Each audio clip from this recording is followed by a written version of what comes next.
paano nga ba ako naglo-load sa aking CMHK SIM card Kabayan. CMHK Kabayan dito sa Hong Kong. So, ayan, i-share ko sa inyo guys kasi nitong nakaraan, nagka-problema din ako. Gawa nga ng, hindi ko talaga tumahanap. So, buti na lang, naagapan ko, nakalabas ako na malengke ako ng 2 ng February 2, nakapamalengke ako noon. Kaya nakalabas ako at nakabili ako ng card. Makakabili kayo guys na pag wala na kayong load, no, makakabili kayo ng card sa mga Indonesian store, meron yan. At saka sa mga Philippine store, yan, meron yan kahit saan. Pero pag sinabi sa inyo 7-Eleven, wala kayong mabibiling ganyan guys kasi wala talaga sa 7-Eleven. So meron sa mga Philippine store at saka siyempre pag gusto niyo talaga makakabili talaga kayo sa Central pero malayo. Pero pag sa inyong lugar kung saan kayo, ako dito ako sa Taiko, ayan, pupunta na mamalengke pa ako sa Saiwanho. So marami ditong may Indonesian store at saka may Philippine store dito na meron silang lahat ng klaseng SIM card. So, ayan, meron tayong CMHK Kabayan. Ito yung sa akin. Ito yung provide na agency namin, yung Maris Manpower Services. So, ito, ang ginagawa ko kasi, nung nakaraan, hinihintay kong ma-expired talaga yung aking load. Pag expired na siya, saka ko i-refill. Pero maganda pala guys, halimbawa, hindi pa siya expired, di ba palagi yung nag-chat sa atin, palaging nagme-message na, expired na sa gantong oras, gantong araw, ma-expired na yung ating load. Nagte-text yan mga 2 days before, mga ganyan, di ba? Tapos mag-text na naman yan sa umaga pa lang, pag expired na ng gantong date, halimbawa, gantong date, may expired na yung load natin, magte-text na agad dyan yung ating CMHK Kabayan. So, ayan, ang ginawa ko, di bumibili naman na talaga ako kada sahod, bumibili na ako ng 100 na SIM, gaya nito, wait. Bumibili na talaga ako, saan ko ba nilagay yun? Bumibili na ako niyan para nire-reserve ko na kasi baka hindi ako makakalabas, diba? Baka hindi ako makalabas ng bahay. So, pag may chance ako na malengke ako, bumibili na ako. So, 100 guys yung lagi kong binibili. So, ganito, yung violet siya. Ayan, nakailan na ako, diba? Ang dami na. Ayan, ayan yung binibili ko, 100 Kabayan. So, nag-search ako sa YouTube kasi nga hindi ko ito mahanap kung saan ko nilagay. Kasi meron akong maleta dun sa taas, meron akong bag sa drawer, tapos wala na akong time magkalkal guys, wala dito sa bag ko. Tapos, ang ginawa ko, nag-search ako sa YouTube, paano ba itong gawin? Kasi gusto kong, kasi kahit may card ka na, tapos i-refill mo siya guys. Ano na ba ito? Parang lumabo. Ayan. Kahit may card ka na, tapos gusto mo siyang i-refill, mare-refill ka, pero hindi yun siya, halimbawa, expired ka na, tapos hindi mo agad na-refill yung dito sa card. Hindi mo agad na-refill yung code doon sa card. Hindi siya mag-automatic na yung load mo. Hindi siya automatic. Kailangan mong mag-register ng package.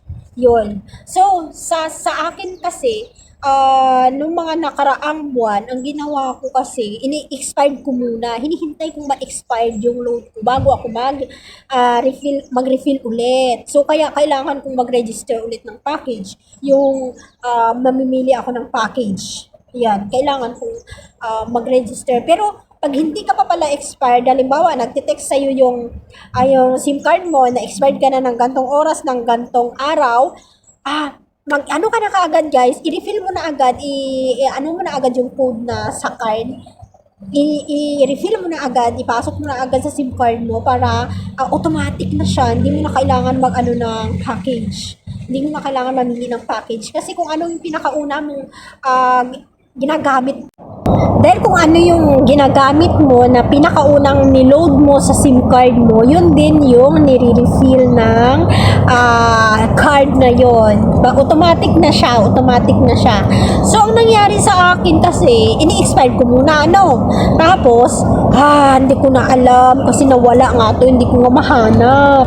Hindi ko alam kung anong subscription code yung gagamitin ko.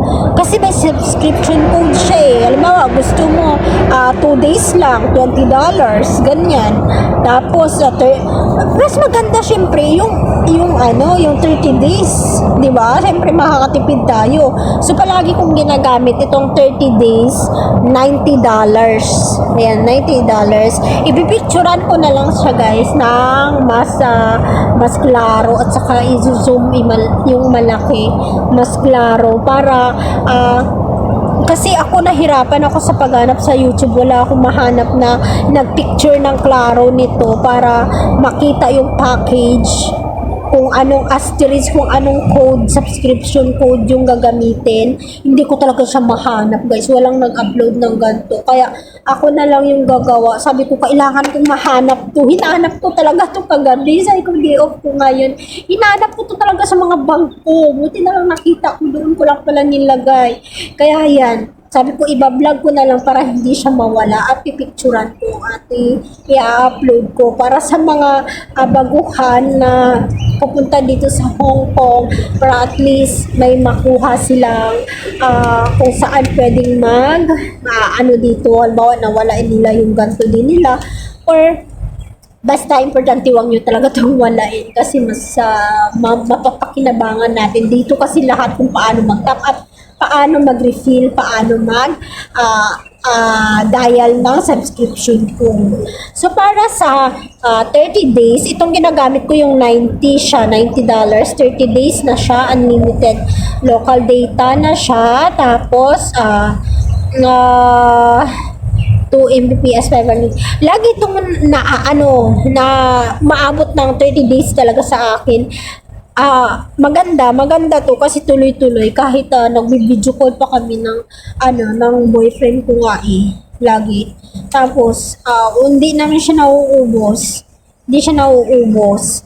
Nagchat-chat, nagte-text na kung ilan na lang yung natirang MB GB mo, ganyan. So maganda itong 90 siya guys. Ang subscription code niya, idadial mo yung asterisk 103 na asterisk again, and then 300 asterisk, then 21 and number sign. Tapos i-call mo siya. Yun. Ayun guys. So, pipicturan. Sobrang liit kasi ng mga sulat dito. So, pipicturan ko siguro siya ng malaki. Or, ang hirap diba? Hindi siya makita. So, siguro pipicturan ko siya ng malaki. Or, mas maganda yung isusulat ko na lang siya mo. Kasi dapat malaki to para mas makita ng mga magsisearch na nangangailangan na hindi nila yung nakalimutan ba nila yung subscription code kung anong idadial para magkaroon sila ng unli data. Kasi hindi naman tayo na automatic minsan, di ba? Kasi hindi naman natin alam kung makakasahod tayo ng saktong oras, ng saktong date na ma-expired yung ating mga SIM card. So, ayan, mas better. So, pipicturean ko na lang siya guys para at least may makakuha or masisave yung subscription code, or sabihin ko na lang para So, ayan. Basta yun sa 90 yung maganda, $90. Yun, yung 30 days na siya.